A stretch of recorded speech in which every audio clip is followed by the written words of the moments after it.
introduction again. One more time. One more time. I mean, people will be like, what's going on? How many introductions does this man need? Yeah, so I've been having some issues with my little computer. It's all good. It's having some interesting problems. So, ladies and gentlemen, in whichever country or place you're watching this podcast from, my name is Dennis, and today I'm hosting my friend and my colleague, Mr. Dib. Nice to be here. Yeah, and we'll be talking randomly on some different topics.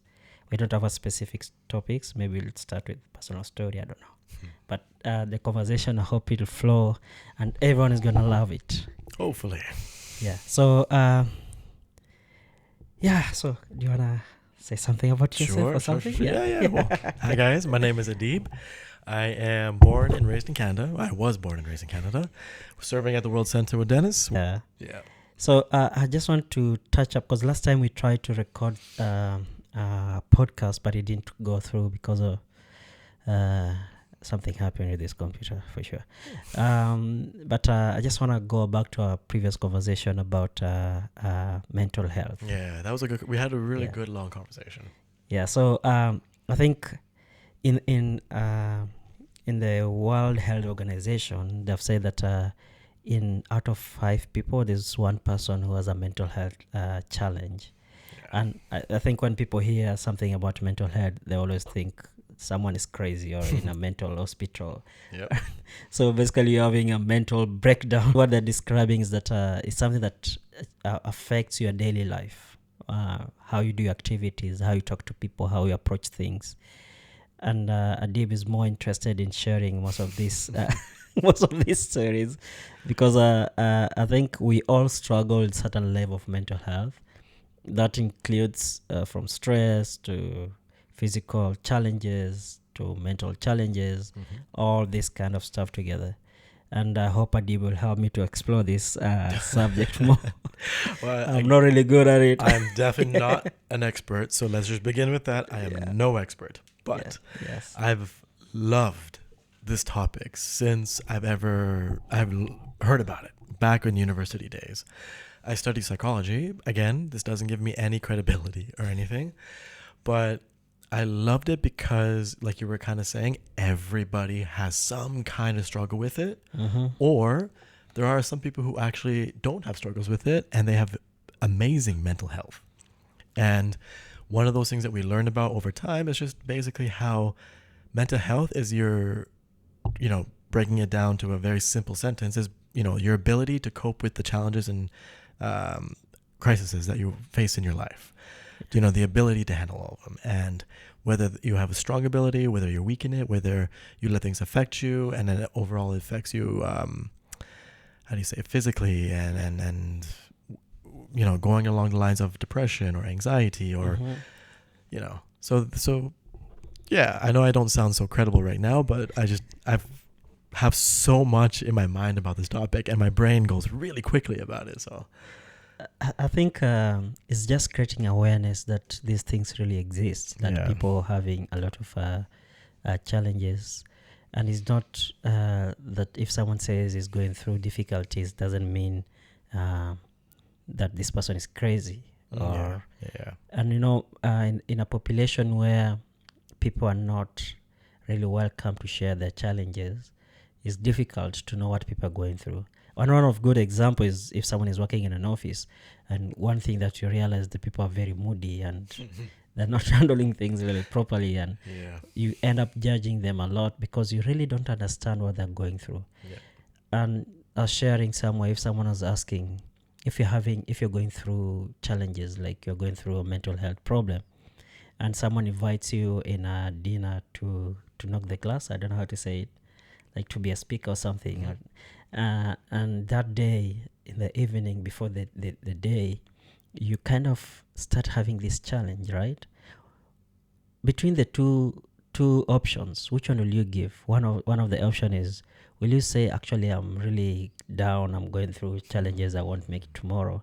Or will you say, I'm really sick and I'm having a liver problem or a head problem? Which will be easier? 100% the physical problem. Because it's easy to say, right? It's just everybody, when it comes to anything physical, we we accept it so readily that it's that when it comes to mental, then like you were saying earlier, it's all about weakness. Yeah. You're seen as weak, and in this kind of day in society, we're not allowed to be seen as weak. Where weakness is attributed to incompetency. Yeah. Weakness is attributed to unreliability. And the problem with that is it applies so much pressure on a person. And somebody with poor mental health, if they can't cope with what's going on in their lives, and then it's affecting their work life, if they call in sick, or if they call it to their boss and they say, hey, sorry, I got a liver problem, I got this problem, my leg just got chopped off, whatever be the excuse. But we can't just simply say, hey, I am struggling mentally right now, and I don't have it in me to go to work today. We can't say that, because then it's like, well, get over it, you baby. Cry about it later on. You'll suck it up. We're given these kinds of responses. I know I was, for sure. I used to work in a dealership, and I remember this one time I got so mentally exhausted and sick, it affected my physical being, which was great because I could use that as an excuse. I couldn't say mental.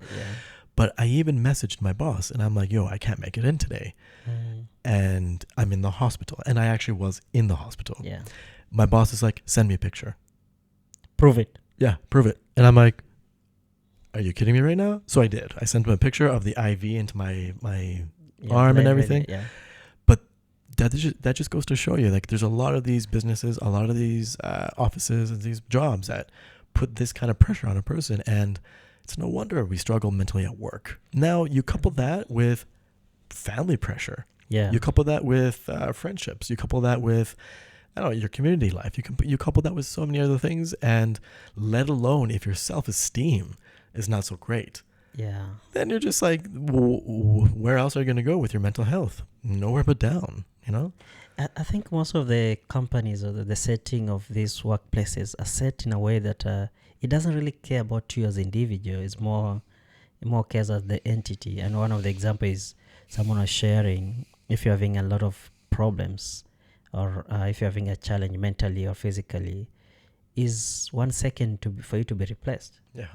Because for them it's more of money and they really don't care. And that's why most of these companies, they don't have a selected office where people can be checked in if they're mentally okay. It doesn't mean if someone is not mentally stable that is not fit to work. Basically, if someone is going through a challenge in terms of mental challenge, then how do you help that person to go back into a normal way of life?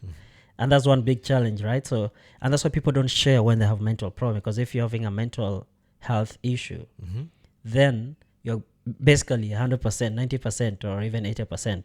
From 80 to 90, you're going to be fired.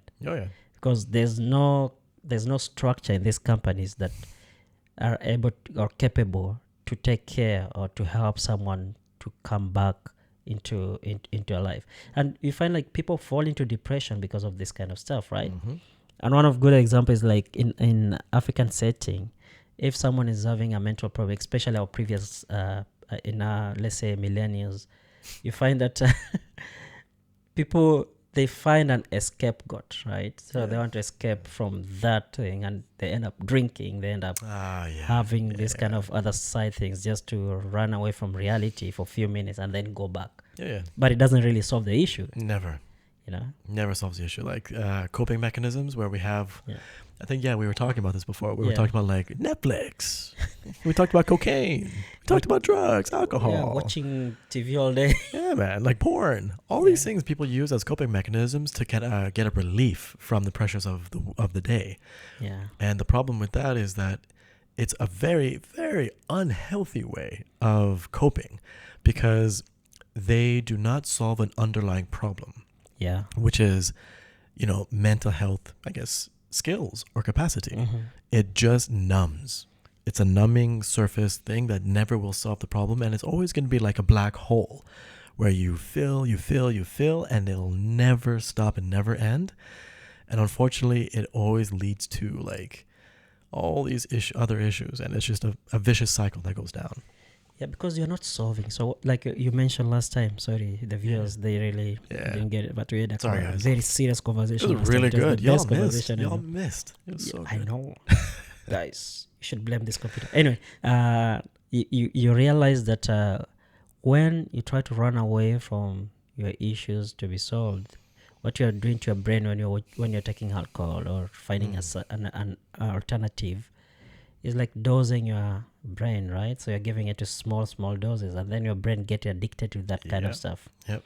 And that's why it's like every time you have a challenge, you find way out, something that can cool you down. And that if you're using alcohol or something, you'll always be drinking all the time. That way you find a relief. And that's not a solution to this kind of stuff. And these things, like I was sharing in the morning, like start with the family setting. Yeah.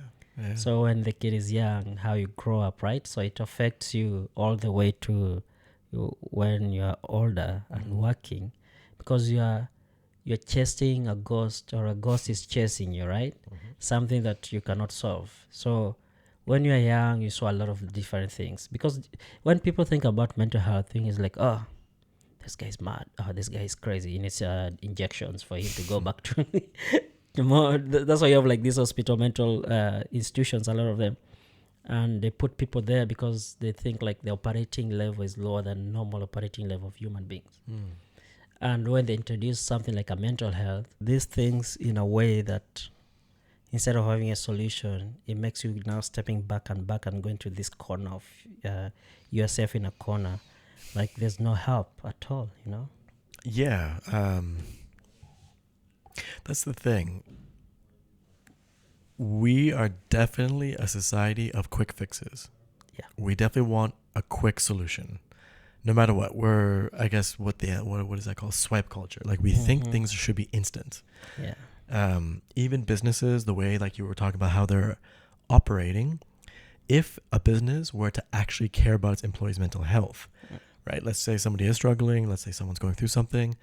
Mental health is one of those things that actually takes a while to get to a state of being strong, right? Yeah. Kind of like if you're going to the gym. Yeah. If you're a really skinny person or you're a really big person and you want to get to an ideal weight, people think it's going to take like a day, 2 days, 3 days. They go flex in the mirror. No. We know that gym takes a while. Working out takes a while. Mental health should take a while. But businesses and everything, they're not structured to be able to accommodate that time. Things are instant, which is why, you're having mental health problems? Okay, forget you. We're going to get a new person coming in who doesn't have mental health problems.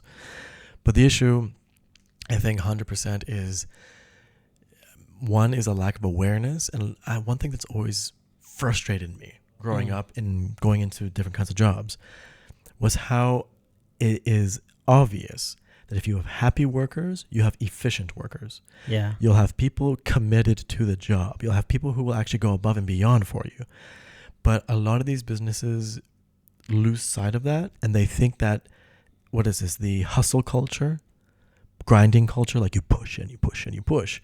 If you're, you got to stay late, you got to, what is it? Like people have to stay. I remember when I was working at the dealership again, I remember we worked 6 days a week for almost 11 hours a day, and we had only 10 days of holiday allowed to us. It was a hustle. Like we were supposed to have 2 days off a week. Sunday is day off for every dealership, no matter what. Yeah. But then you're supposed to have another day off. But if you take that day off, guaranteed someone will take a customer that was someone you were working with, and they'll take that sale. So now you got this paranoid feeling as you're on your day off. So you don't want to take a day off. No. So what do you think that does to you over time?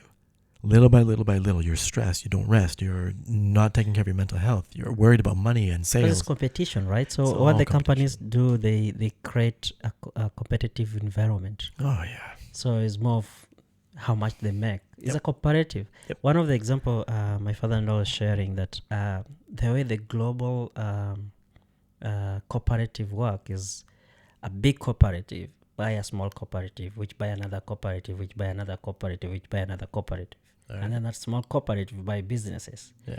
So if you go to complain into that small cooperative that bought your business, it doesn't have an answer because it's been owned by another cooperative, which owns another cooperative, which owns another cooperative.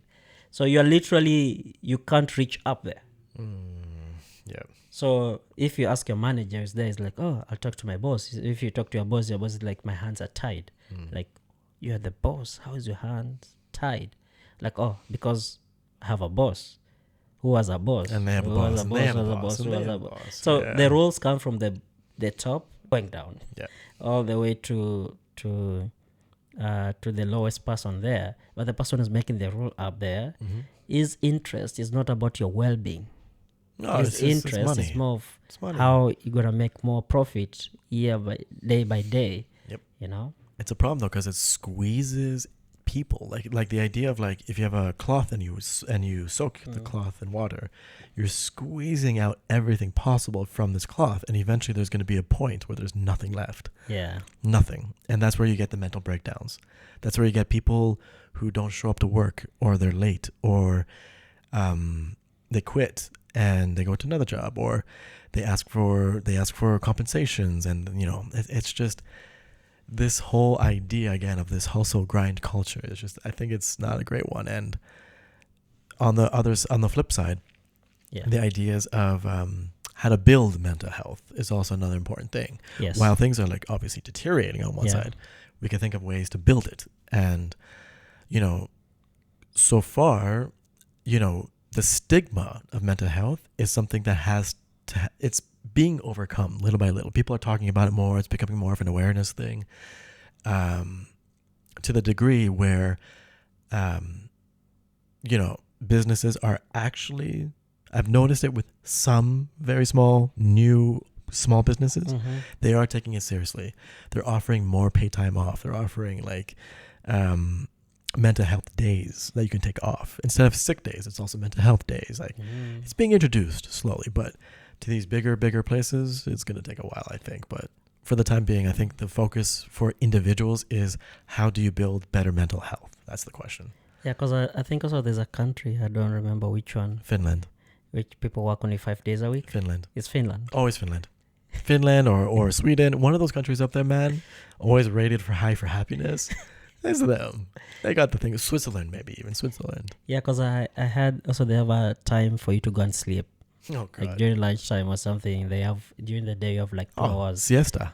I'm That's not siesta. sure. Yeah. Like 2 hours to sleep or something. Oh, my God. So that you're more productive, right? Yeah. But also, like, we can talk about our work environment and all this kind of stuff.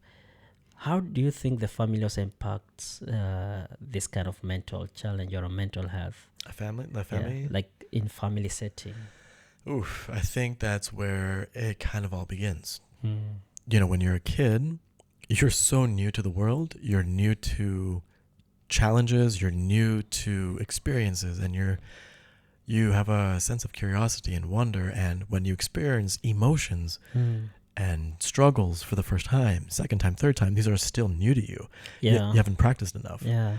You don't know what to do. And now when you have a society or generation that didn't know anything about mental health, trying to raise kids, they are not really going to have the greatest mental health skills.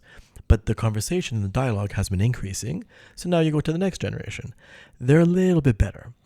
They're a lot more aware. And I think maybe that's where millennials are, because we're at that stage. We were the ones who are like, we're not solely responsible, but yeah, I think the conversations around mental health started really coming up because it's around this time where we started realizing that what the older generation taught us isn't applied to today. Like, for example, just a small example, my parents like bashed me to get a master's and a PhD because they felt like that was the way to go.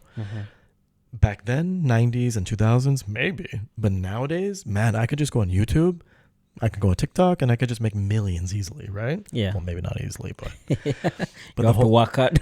Yeah. I mean, you just have to be creative, right? Exactly. Yeah. But this whole thing is that what they've taught us, we're realizing that it's not really applicable. So maybe mental health was one of those things where, like, when they say toughen up, push. Maybe now we're realizing, man, why I don't like this feeling and it sucks and I don't know what to do. So when we raise our kids, hopefully we keep doing it. But I don't know. I see both scenarios where I see a lot of kids these days who know mental health. They understand it, but they're not really practicing it. And then I see the flip side where I see they still don't know anything about mental health. Yeah. But yeah, it always starts with the family. We have to raise kids to be able to cope with the world. When a struggle or a challenge comes, what do you do? What is that next step?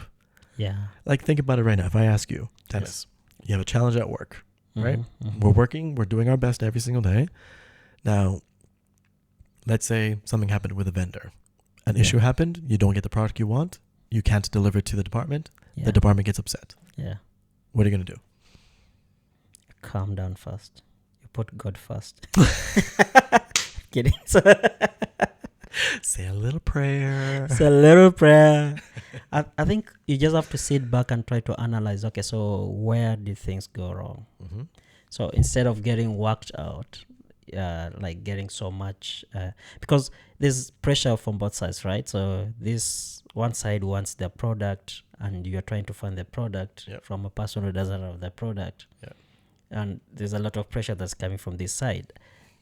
I think one thing is that you have to think about yourself first. Okay. Which is very important, because without you, then this process is also cut into half. For sure. So I always think that you first thing is to sit down, calm down, try to relax before you communicate to them that the product is not available. And then try to make these scenarios in your head, like if I say this, what is going to happen? Try to solve something that has not happened. And then when they respond and say, oh, it's important, blah, blah, blah, this kind of stuff, the fact that you just have proper communication with the department, try to say, okay, I'm working on it, I'm doing this, that is more important. I think in everyday's life, if you have a problem with something, if you introduce a communication with that thing that you have a problem with, back and forth, it does not go, sometimes it goes into like a high note. And one person was saying that if someone is going high, you don't go high with them. No. You be that person who goes low. And and if that thing brings a problem, let it be, come back for it tomorrow when everybody has gone down, right? Because at that moment is a hitting moment, right? Everybody is very frustrated. Yeah, a lot of pressure from this side to the other side. And I was given an example. This guy, even though he wasn't talking about mental health, but he was talking about a family.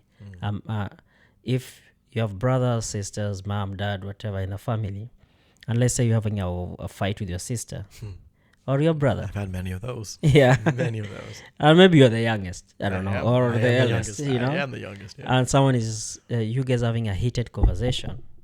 Is that for your own benefit and for your own mental benefit, you have to say, okay, I'm not going to cross this line. You know, even if the person is doing something wrong to you, just for your mind to calm down, it's like, okay, I'm not going to fight with you to the end. I'll just step back and say, I apologize, I'm sorry for what I said first, right? Even though you're not wrong. That one helps this other person to be okay. You know, it's very, someone was saying, I was reading somewhere, that we get affected with words. And that's why someone was saying that just saying a word sorry is so important, even though you're not wrong. Yeah, of course. Because it's not for them. You're not saying it for them. You're saying it for you just to have a peace of mind. Because I have a friend of mine who, at the end of the day, he plays everything that happened during that day. So imagine you're working 8 hours a day. You go home, you start doing replay for 8 hours. What time do you gonna sleep? You're not gonna sleep, right? Pretty late, yeah. Yeah, even if you're going to sleep, you're going to sleep like 4 a.m. or something, or even 5 a.m. because you're replaying everything and all the scenarios and all these things that happened. Yeah. And that actually affects your mental health. Oh, for sure. 100%. But I think if you're having a challenge and you're like, okay, I'm really sorry for what I did. Maybe I did not understand. And then the person comes down and then you guys have a conversation. It is solved. So you don't have something, even if you're going to replay it, you're not going to replay it in a way that, in a very negative way that is going to drain you to the drainage. You're going to, actually it was easy. We talked about it and it's over, right? But if you are heated, right? When you go home, you're preparing for the war for tomorrow. So I'm saying from experience, I know exactly like how it feels. Yeah. Like when you're having a heated conversation, and then suddenly you have not finished it. So when you're going home, you're just thinking how tomorrow you're going to start it again. How are you going to win this war? Yeah. And we don't see that how it affects you generally, because if you go home, you are spending all this night and sometimes you get so excited to go and win the war that you don't even have enough rest, because our mind has to reset. And the resetting is when you're sleeping. And if you're not sleeping, then your mind is not resetting. So you saw an example of this computer. You're running it for since January. I've never restarted it, and then it has never gone off. Wow. Because the power is always there. Yeah. And then suddenly Things start breaking, right? Yeah. Because it has been working properly, and then suddenly it crashes. That's how your mind also works. But that's the thing. Like we don't realize, and that's one of the funniest things about life and how we are mentally and physically. We don't see the 1% changes. No. The little changes, the tiny, like for example, you were mentioning this situation where you're arguing and then you go home and you're thinking about it and you're ruminating about it and you're going to think, how am I going to win tomorrow? That's one scenario. Yeah. But the problem is we are faced with how many kinds of scenarios, different kinds, right? Not just heated arguments, but stresses and challenges. And it's every single day there's something. Like, for example, you think that you just went through traffic here. Traffic in Israel? Be careful. Whoa. You go through traffic, you get cut off, people almost hit you, you're honking your horn, you're screaming, you get to work and then you're like, Alapa, dear friends. Hello. How are you? You don't think that it actually affected you. Yeah. Then a colleague comes in, pisses you off. Right? You're trying to be patient. Like you said, you're trying to detach. You're trying to be like, I'm cool. Then the issue happens with the vendor and the department. And then you flip a table and you say, screw this. Yeah. But this is like, let's say this happens 2 weeks down the road of consistent stresses, and you're not dealing with your issue. You're not dealing with these little stresses that come into your life. Now, obviously, you can't account for every single thing that happens to you, but I have always found, no matter what, man, like I have read tons of articles. Yeah. I have studied. I have watched YouTube videos and podcasts and this and everything. People will always boil it down that one massively helpful coping mechanism is meditation. Yes. Always meditation. And I hate it. Because I'm sitting there thinking, like, is it that easy where you just sit and you do nothing for 10 minutes, focus on your breathing, relaxing, blah, blah, blah. And then, doing it actually is something that I cannot believe what actually works. Because in a state of relaxation, you can actually, it's like your mind releases tension as well. Not just in your body, but in your mind. And solutions, possibilities open up, and you're able to actually maybe solve a problem that was stressing you out. But because we're so tightly gripping whatever problem we have, like imagine the anger and the frustration that we can't solve a problem, or we're mad at our sister because she's arguing with us about something. Like, we're so hanging on tightly to it that we don't realize, oh my God, if I just let it go, if I just calm down and relax, like you were saying, if I sit for 10, 15, 20, 30 minutes and I can just focus, put my mind to something else, I'm able to cope with whatever is happening a lot easier. Your anxiety, the tightness in your chest, things can actually reduce down, but it takes practice. A lot of practice. A lot of people are not willing to do it. They would rather have the quick solution, which is, let me just distract my mind. Let me just go and drink. Let me just go numb my mind. Let me go watch that Netflix show and binge watch a series. Let me just not deal with the issue, not reduce the anxiety, not release the tension in my body and my mind. Let me just go numb it. It doesn't work. No, we think it works because it feels good for 5, 10, 15 an hour minutes. Like, it doesn't work, man. But sitting, slowing down, even like in a state where you're able to talk to somebody to release more, journaling that thing out, because again, it's all in your mind to really, I don't know, it's so ridiculously easy, but yet it's so difficult to build. I mean, the simplest things are the most difficult things. Yeah. Like if you talk about meditation, I told you I'm a notorious when it comes to sleeping. So if I try to meditate, the next time I just hear someone snoring. Yep. I think, and that's the point of relaxing. Like when your mind is relaxed, is easy even to sleep. No, for sure. When your mind is not relaxed, you can't do anything. Yep.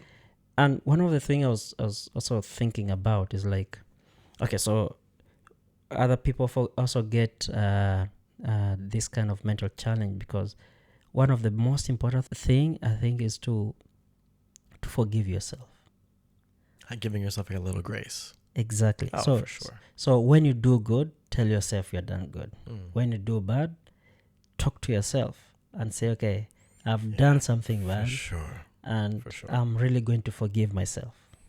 Because despite all the things that surrounds you, you as an entity, you are the reason why you are what you are. Mm-hmm. Because if someone does something bad to you, that person will go home, sleep nice. Mm-hmm. What happens to you is because of you yourself, your inner self. Yeah. And I was talking to my wife, I think yesterday, and she was telling me a story, what happened, blah, blah, blah. And she was struggling a little bit with something. And I remember telling her, like, because she's such a nice person, if she does something small that is bad, the inner self of her does not allow her to have peace.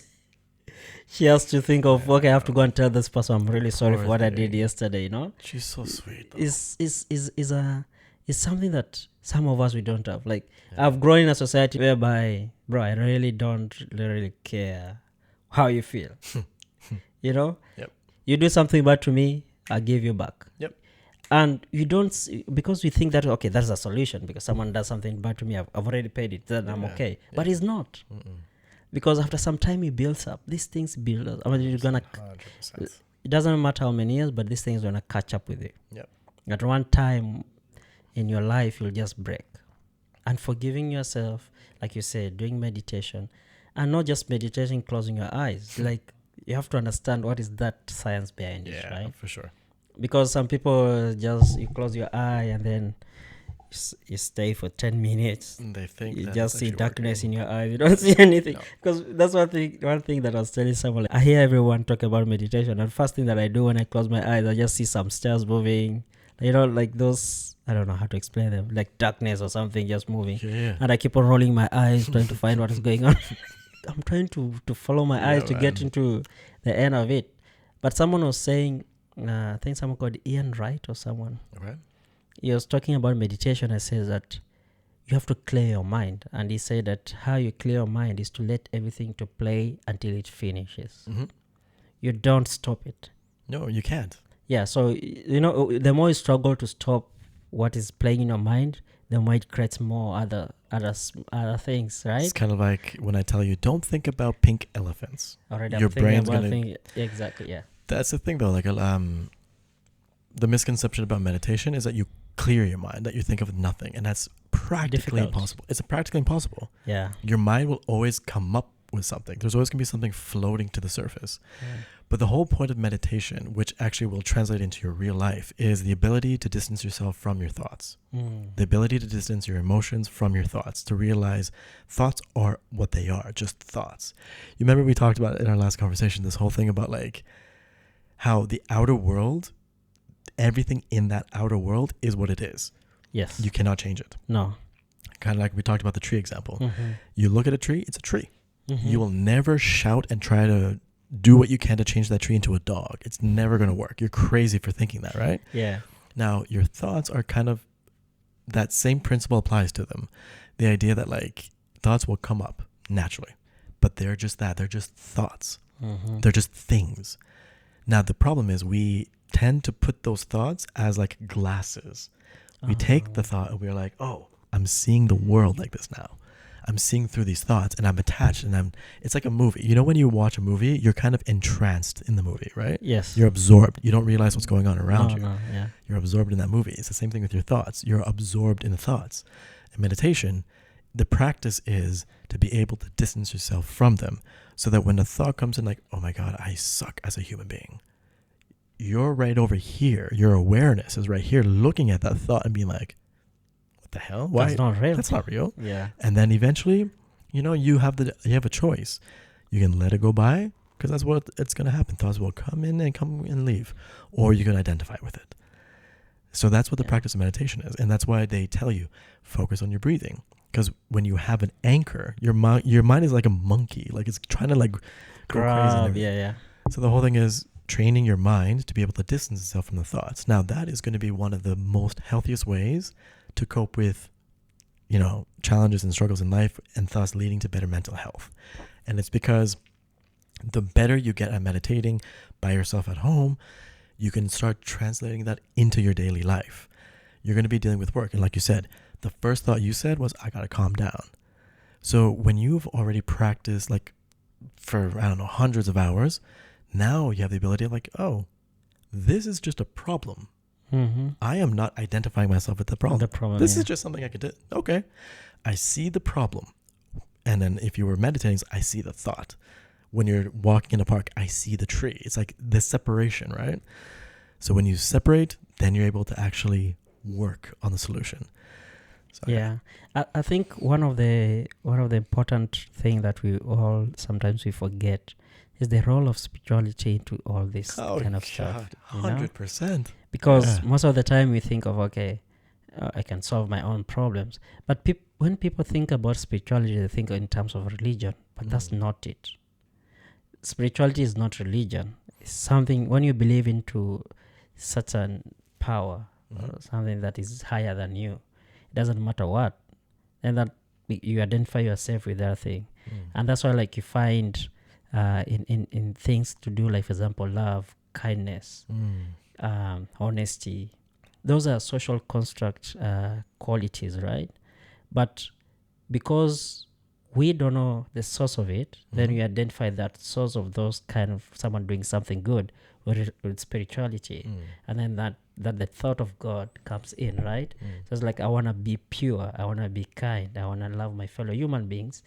But because we don't know how to do it, then we find something that can help us to understand what that is.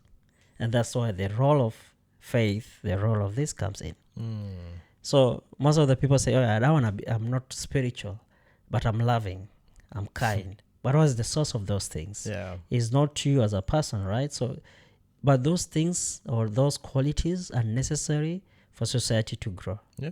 Now, when it comes to mental health or this kind of things that you're going through in life, if you believe in something that gives you power or source, then you put it at the center of everything, and your life rotates around that thing, then it's easy to solve things. Submitting to a higher power. Exactly. Yeah. And I always think, like, for example, in communities that people go through these challenges, like, it's true, in communities that have belief in spirituality, it's easy to solve some issues. For sure.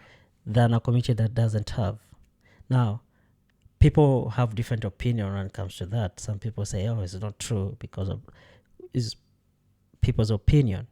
But if what you're believing in teaches you to be a better person, then naturally that thing helps you to be better, right?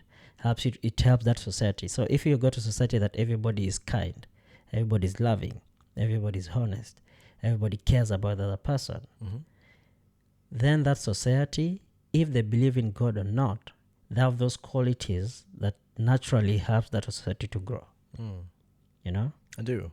So I always think that way, like in when you have a child, and that's why the mental health comes in. So if you have a family and everything is rotating under in everything is connected into this power, this kid or this young person will grow knowing that if I have a challenge, the first thing that I have to talk to is this power. And you get a kind of being, you feel better whenever you're talking to, and that's why people used to say meditation is to communicate with something, right? Yeah. And that's why meditation is very important, because you are talking either to yourself, to a better self, or something that you cannot define. Yep. And when you do that, you come out, you're calm down, you're feeling okay. That's the practice. Now, people take that into now in terms of spirituality, in terms of belief, meditation, yoga, all this kind of stuff. They put them together. But everything is rotating into something that you talk to that you don't have access to. But you believe when you talk to it, it listens to you. And it solves your issue. and you can separate your mind from reality. You go to this somewhere where it's calm, you know. Yep, 100%. Yeah. No, like you described so many great principles that we often forget as people, even as Baha'is, even as you and me. Like I'm sure we forget about it a lot. We do. You know, one of the biggest things too that I always found that we also don't really do is that when you kept saying the word submit, or you're talking about God, you're talking about the higher power. We often forget, you know, whether you believe it or not, that there's always forces at play in the world. There's always things in motion. There's always going to be, let's call it chaos, but also the changes and the chances of the world. Yeah. You know, if I make one decision in my life, let's say I decide to walk down the street. Maybe some guy or girl, they're driving and they had a bad day. They decided to drink. They decided. And then all of a sudden, me walking on that street, them coming in with a car, boom. So there's always these changes and there's chances of the world, right? There's things that you cannot control, right? You can't control. They're out of your control, right? You have this issue. There's always this at play. Yeah. That's why they always say life is short. You never know what's going to happen. You can turn around and boom. You know, you can plan all you want in your life, but eventually something might happen and all your plans go to, you know, waste. Yeah. But how much anxiety and how much depression do we have? Usually depression is about the past and usually anxiety is about the future. We have so much thinking going on in these two spaces that, you know, we tend to forget obviously to be here right now. But I feel like one of these things that we don't do is accept. We don't accept the reality. We don't accept what's happening. We don't accept what, you know, that we don't have something in our lives, or we accept that we want something in our life. Like, I don't know, as an example, we always place our happiness or what we think will make us okay or make us feel better outside of us. If I get the car, if I get the job, if I get get married, if I have kids, I have this. It's always something outside of us. But we just don't accept our current state or where we're at right now. People usually say you chase your nose that you cannot catch. I like that, actually. Yeah, I like that. That's a good one. You're always chasing your nose. Like you try to chase it, you never catch it. You never catch it. Yeah, it's always an illusion. Like you're always going to be chasing something. And even if you get it, let's say you got married. Yeah. But maybe this is a really crappy marriage. What if you got that nice car and then you crash it? Like there's always going to be or you want better, right? It's like having an iPhone 1, iPhone 2. iPhone. You're always going to want to upgrade. Every day you are saving to get something, and then you want to get something better comes out of that. And that's the thing. That's what I think. Another issue with mental health that that tends to cause a lot of friction and resistance in the mind is this non-acceptance. Sometimes we think, again, if we get that thing, we'll be happy. Or if I get rid of this thing, I'll be happy. Like if I have a job and if my boss, who's pissing me off all the time, if he leaves, I'll be happiest. So if he gets out of my life, I'm happy. There's a saying also, it says, the devil that you know is better than the angel that you don't know. Exactly. So it's like we're always confronted with this. But when we see the chances of the world, when we see all these things in operation, when we're always see,ing, you know, things happening around us, we tend to think about, okay, all of this has been set in motion by this higher power, right? How, let's go back billions of years ago, how, you know, planets were formed, sun was formed, planet Earth, how long it took to form, all the decisions your ancestors and everybody had to make for you to be appearing right now where you are right here with everything that you're in possession of. You know, you had zero control over any of that. Zero. True. And the thing is, we tend to focus so much on the 0.000000001% of our issues, when really there's 99.9999% that has always been out of our control. And so I've always found like this non-acceptance has always been something that causes a lot of resistance in the mind and friction and tension and stress and anxiety. And so one big thing we need to learn to do is to accept that we really don't have much control in the world. We don't have much control. We have to let things be the way they are. Not necessarily being passive and just being like a monk meditating on the side, but the idea of like, you know, one big example that I even personally struggled with was I'm not married yet. Yeah, I know. And growing up as a Persian kid, man, or growing up as a Persian, you best believe how many times I've had my parents, other Persians, you know, everybody keeps coming up to me, why you not married? Why you not married? You're a good boy, blah, blah, blah. And it always plays on my mind, and I'm like, I must be incompetent. I must be worthless. I must make you feel like there's something wrong with you. Then going through my service here at the World Center and going through some challenges and heartbreak and everything, I've learned. I'm like, you know what? I'm actually okay. Not just that, man. I'm like, if I think about my life and where I'm at right now, I'm serving at the World Center. I'm serving and I get access to the shrines. If I get married, will I be okay? Yeah, sure, okay. If I don't get married, will I still be okay with everything I just said? Yeah. So why am I worried? I'm okay. I think it's the way you say we are anxious about the future. Yeah. When we are so... When you know, humans are very interesting. When things that we cannot control, they make us anxious. Yeah, of course. And one of the things like this, right? Maybe your friends or whoever tells you that you're not married, they cannot control your life. So when they look at you, they're like anxious. Or this person is gonna have what kind of life? Blah blah blah. Yeah. And I just think like pressure from families also sometimes creates a lot of anxiety and depression, and because maybe they're doing it from a better place, like of course they're thinking in a better way, like they're thinking in a way that in their mind they're trying to help you to have something, right? Yeah. But there's also this other effect, which is it's like a coin. It has two sides. So there's this side and this other side, and you have to think like what you're pushing, how much, what is the positive of it and what is the negative of it. And if negative is too much, there's no need to push it so much. That's the issue, man. Like, families will always be like that. They always have this vision of what they want their kid to be or what their family to be. And again, that's another form of attachment, and that's a form of non-acceptance. Like, if my family is this, then they'll be happy. If my kid is married, then he's going to be okay. Then I'm going to be okay. Then we're all going to be okay. And it's always this notion that having something makes you better, makes you happier, makes you know? But really, I think that's one of the beautiful things about this faith that it's teaching us is to let this world go, right? How many prayers are there about detachment? How many times has Baha'u'llah said, man, detach, detach. Let go of this world and all the vanities. These are all vanities. Like, these are just things that are like so distracting. At the end of the day, what I've learned about my life and I'm still learning about and still trying to perfect is this notion that place your heart in service. Place your heart to Baha'u'llah, to God, to just this power that you are submitting to. Just put your heart there. And as long as you have noble intentions and as long as you want the betterment of the world and yourself, God will be there for you. God will guide you. Wants you to succeed. It's like the most loving dad in the world, in the universe, just wants the best for you. And it's like the moment you decide, I want the best for me, he's like, great, here you go. I'm going to help you. And so that's the thing. When we're so attached to like marriage, as an example, when we're so attached to it, the anxiety shows up, the feelings of incompetency and worthlessness, all these things show up and it distracts us, and that pulls us from God. And so obviously if we're given this thing in that state of like, oh my God, like I need it, you know, it might not actually be good for you. And who knows though? Who actually knows? God. He knows the chemistry of what bringing you and this thing will do. He knows your past, present, future. He knows what's going to happen if he does this thing. So it's kind of like we tend to blame God, like, you're not giving me my wife, man, what's your problem, what did I do?